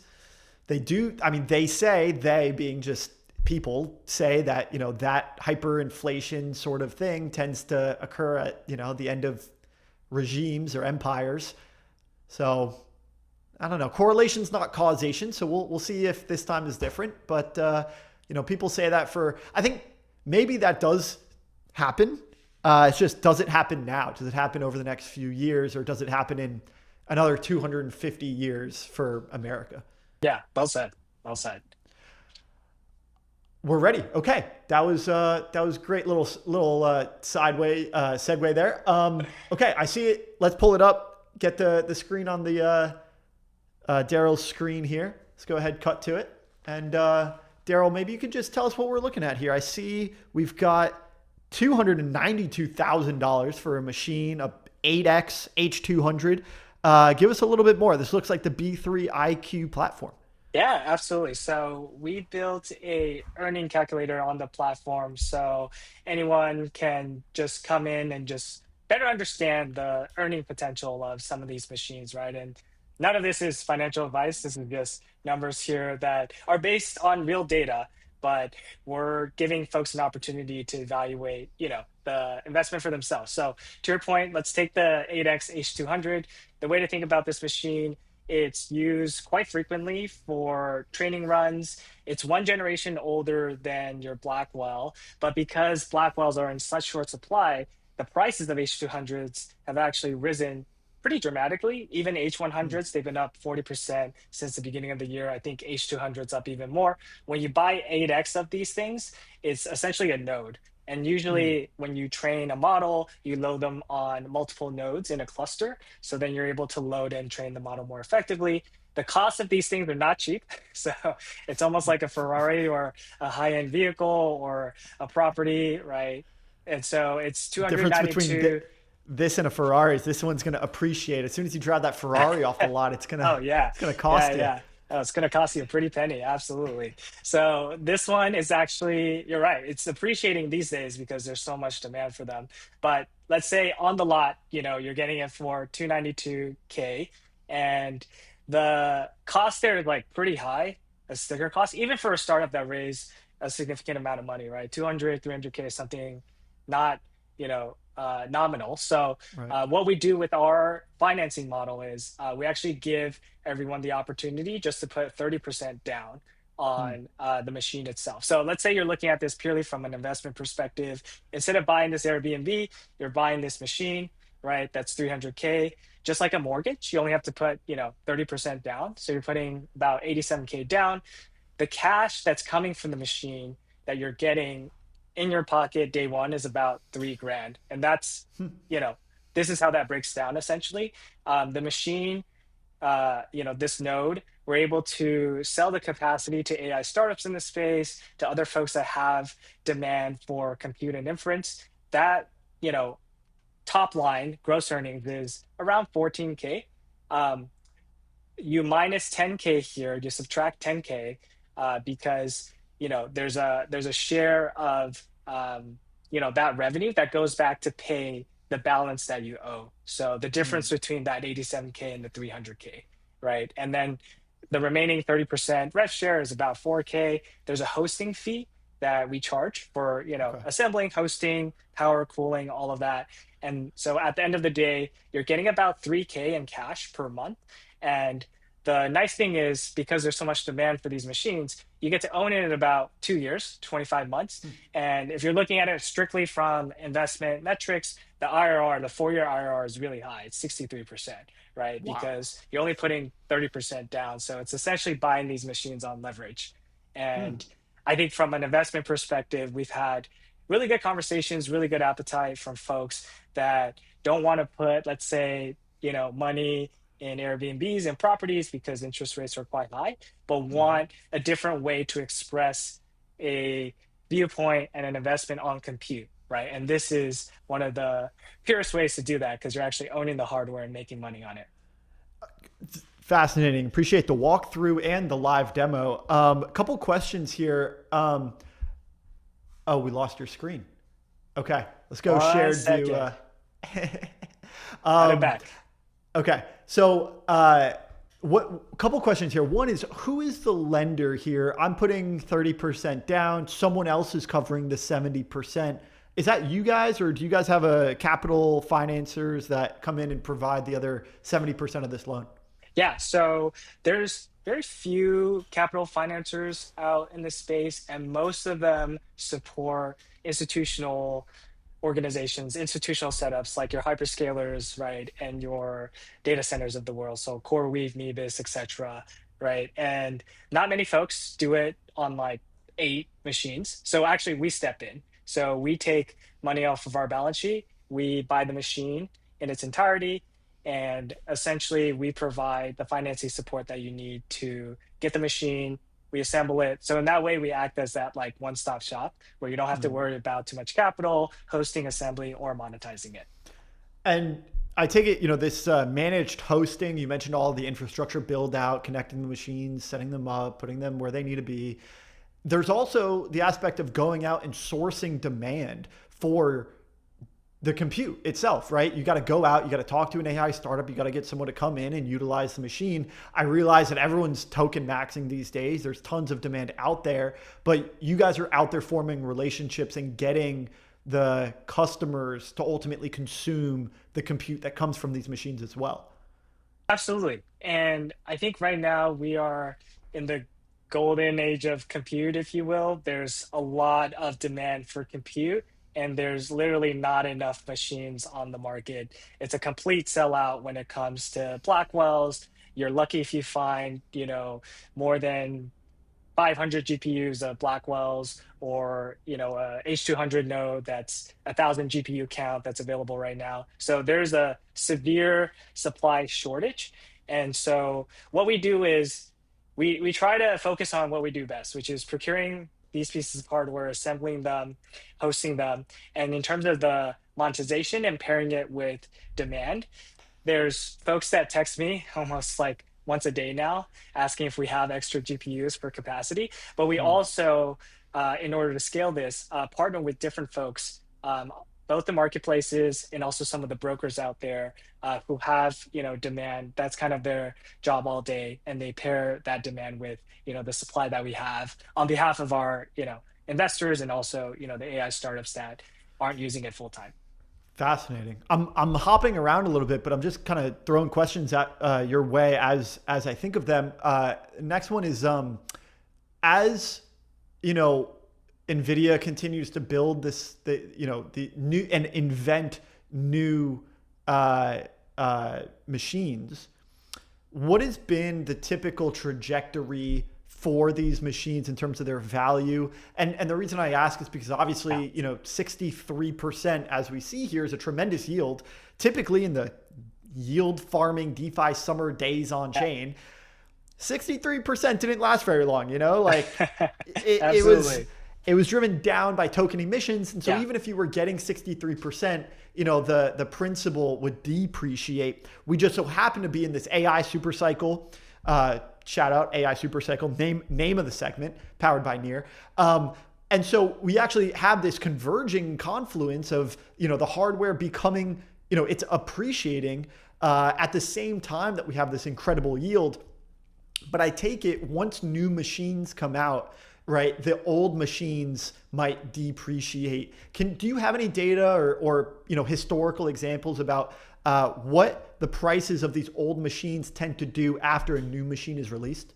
Absolutely. I think that's a great question. One I get a lot around essentially the residual value of these machines, right? And I think what's crazy about the moment in time we're in, for the first time in PC parts, computer industry dynamics, like older generation pieces of hardware are actually appreciating or holding steady in terms of price. So the floor has risen on older generation pieces of hardware like the A100, the H100, even some of your 3090s, consumer grade level hardware have also either held the floor pretty steadily or appreciated in price. I don't actually think that's going to last, right? As NVIDIA comes out with Rubens, which is supposed to be sometime, right, in the next 12 to 18 months, as NVIDIA comes out with more generation, or I guess next generation pieces of hardware, it absolutely will have an impact on the prices of older generation pieces of hardware. I think the numbers that you see here, what we've baked in is a pretty steep decline in the hardware rates per year. So essentially you see a 20% decline in the prices of hardware year on year. And I think that's a very conservative and aggressive, I guess, conservative, but also aggressive in the sense that like most folks in the space don't think the hardware will depreciate as much because they see so much demand for compute coming. Right now, the demand is, about like 55% for training, the rest for inference. But talking to folks in the space, the inference demand is just growing month on month because of how good these open weight models are getting, right? And so to me, how that translates into hardware prices, it's hard to say a specific number, but I think the floor will be higher than expected because these older generation pieces of hardware will still have a useful life beyond like 3-4 years, primarily if you're using it for inference or you're using it for your own needs. And I think the numbers here are interesting because you can own it, right, in 2 years. Yeah. And after that, it's kind of like a free call option to the upside. Makes sense. Yeah. And is that the same case for the yield on these machines? Do you anticipate, even if there's a new machine, I'd imagine that there's still demand. Maybe it's not for the hardware, but actually still using the hardware. Do you anticipate even after a new machine, the yield compressing or staying relatively stable? Yeah. So one difference on our platform is the offtake. The demand that we match these machines to, we aim for longer term contracts. So in this space right now, let's say, Rob, you buy a machine, you host it, you assemble it yourself in your house, right? Which I'm sure if you have a significant other, they'd be kind of pissed about because these machines are really loud. And I have like a bunch in my bedroom right now. My wife is super pissed at me every single night. But if you have one, right, you're hosting it, you could go on VAST or you can go on OpenRouter, even if you install the model in it and use it like serve inference, monetize it yourself. The difference between that and what we do is we try to go direct, right? So we get larger purchase orders of demand, and these are multi-quarter or multi-year contracts. So essentially, when we sign the contract, we're locking in that rate for multiple years. And that's why we're able to underwrite some of the kind of projections that you see on here, because these are not, let's say, on-demand rates that will like fluctuate or be volatile over time. Got it. Okay, makes sense. And another one here is we see on the left side of your screen this utilization assumption. You got that set at 80%. Could you just explain that metric a little bit more in detail and what causes that to fluctuate? Yeah, absolutely. So high level utilization is how often the machine is being used, right? And so right now we set it at 80% because in these multi-quarter, multi-year contracts, we are essentially assuming 95 to 99% utilization from the purchaser, right? So if you're an AI startup that's training the model, you just pay for a year's worth of compute, right? You're paying based on the number of hours in that year. Whether or not they use it the entire time, that's another question, but they've effectively paid for 1 year, right? And so translate that to utilization, it's basically 100%. But that's a, let's say, 2-year contract, right? And to sign another 2-year contract, there's likely some gap in between, maybe like a month or a couple months. And so over the life of 4 years, let's say, to be conservative, we want to say like, okay, this machine will be used 80% of the time. So that's one way to think about it. The other way is when you go, let's say, Rob, you're using your own personal machine and you go on the on-demand marketplaces, the term lengths are usually much shorter. So they're like less than a year, sometimes they're a week, sometimes they're a couple months. And so, the utilization rate varies dramatically. So, if you have the opportunity and you have these machines, ideally you would sign multi-year B2B contracts. Like that's where like you can lock in the rates, and that's the best risk adjusted, let's say, contract that you can sign and ink. Okay, got it. Do you guys amortize these contracts that you have with the direct consumers of the compute? For instance, like you and I both, own a node of H200s. Someone is, renting mine. Someone's renting yours, and then my contract ends, but yours continues. Do you get the yield, or do we share it? That's a great question. So right now it's paired on a direct one-to-one basis. Okay. I think the next product that we're considering, and this is, been a couple quarters in the making, the next item on the roadmap is, this is a great starting point for someone who is really eager to express a different view on compute by investing directly in hardware. But I've always thought what crypto has done a great job of, there's been many misses, right? But I think what crypto has done a great job of is abstracting, I think, complicated, investment instruments into something that's simple for the average person to understand, especially on the retail side. I'm pretty dumb when it comes to like how I like to invest and ape in certain things. And so how can we turn this into that kind of product? And there's some ideation going around. One idea is essentially to turn each of these machines, each of these offerings, the squares that you see here, into RWA vaults, right? So an ATHs H200, instead of need to understand IRR, payback period, all of this, right? Minimum investment size is maybe like $1,000. You put 1,000 in and you get a certain amount of APY per year, right? And if you want to redeem it for some ownership in the machine, that's fine. There's probably a legal structure we could set up to do that, but you don't have to understand like whether this is, a 2026 Ferrari or 2024. You just look at the APY and you get, you make your choice, right, based on that decision. So we're trying to simplify it. Yeah, I think that would certainly simplify it in the eyes of mercenary capital allocators that are simply looking for a yield. And that is a customer segment that this industry has appealed to in the past. So absolutely, up to you guys. Since the days of pooled Bitcoin mining back in 13, 14. Yeah. Yep. Totally. Up to you guys if you guys want to attack that customer segment. But if you do, wish you guys well. Daryl, I think I might be out of questions here. This has been fascinating. I really appreciate it. Oh, the other thing I was going to mention is if there is a direct to consumer one-to-one pair with these machines, I want to know who's renting out my hardware. Like I want to know, what is their company name? Yeah. How much longer they have on their contract, these sorts of things, so I can keep up with them, make sure that they they're making good on their contract. Yeah.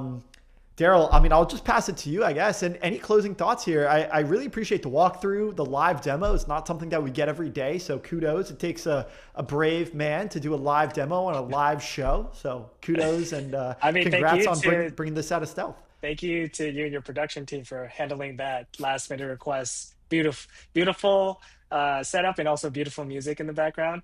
I think, Rob, to your point, you do want to know who is using your machine. I think the way we do that is through the dashboard. So you can log in and you can see exactly who's using it, how much they're consuming, and the rates that you're receiving.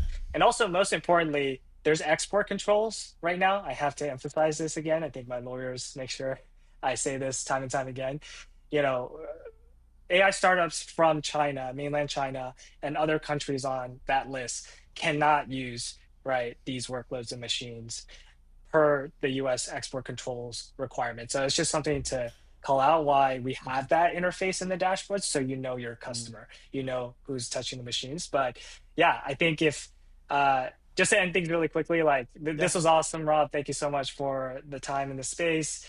If folks are curious about B3IQ, they can come to the website. They could also follow us at B3 Labs on Twitter and X. And if you have a need for compute or just want to chat compute anytime, it really feels like crypto back in like 2014, 15. I started really digging into crypto in 2015, and the space feels like that, where everyone is just trying to understand the space more deeply from a technical level, from a financial level, and also really help each other out versus it being so P2P. Everyone's like, working together to build new offerings like this and trying to make compute more accessible to the average person. Yeah. These market conditions create a lot of pressure, but there are some rock star people and companies that are born out of that and those market conditions. Daryl, thank you so much, man. Absolute pleasure. Would love to have you on again soon. I do think that this is certainly more. I think it's just cooler and a very interesting development beyond what we saw in the first rendition of crypto AI. I think this is a step in the right direction. So thanks for fighting the good fight. Congrats on the launch out of Stealth, and would love to have you on again soon. Amazing. Thank you so much, Rob. Absolutely. Guys, that's been AI Supercycle powered by Near. Thanks so much to Daryl, and hope to have him on again soon. And guys, that wraps up today's show. So we had Daryl on AI Supercycle. We had Matt and Ryan on Bitwise as part of our guest earlier. We took you through our daily equity segment, and we took you guys through the news for today. Fantastic show. Honestly, great variety, great guests. Had a little live demo in there. Good segment. And Matt and Ryan, great takes on the market as well. Also love everyone and all the comments that we had here in the chat. We got a late one here coming in. Beef, Hyper Meat. We're going to see you again on Friday when Compute HIP3 markets on Hyperliquid. Now we've got potentially an asset class and a marketplace where an Oracle could generate a price feed. So Beef, I think maybe you could, talk to the chefs over at Hyperliquid and see what they can do about spinning up a price feed. Let's do it. Guys, that's been the Rollup. Today was August 11th, and we appreciate you rocking with us. We're going to be here tomorrow. I think I'm going to be joined by my co-host again tomorrow. And so, great show, as always. And much love. Big shout out to everyone, the fans in the chat, the team in the back, all of our partners, and all of our guests for today. Fantastic show, as always. We'll see you guys again tomorrow. Yo estoy pa' tapatito.